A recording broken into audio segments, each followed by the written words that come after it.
Revenge or regret?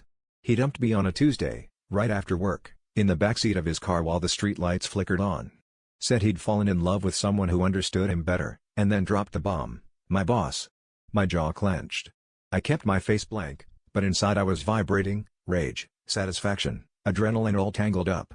Because he didn't know that every supposed coincidence between them, bumping into each other at the bar, those late-night project texts, the tickets to the indie play, had been my doing.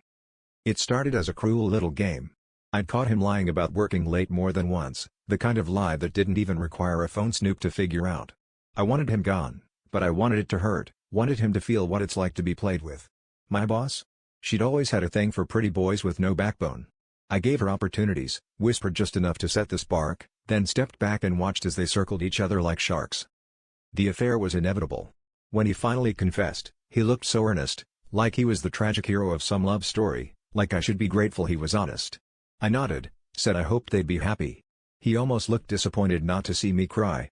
My boss barely met my eyes the next morning, her lipstick smudged and her smile too wide. What neither of them realized was that every step they took toward each other was a step I'd mapped out months ago. But the joke's on me, too.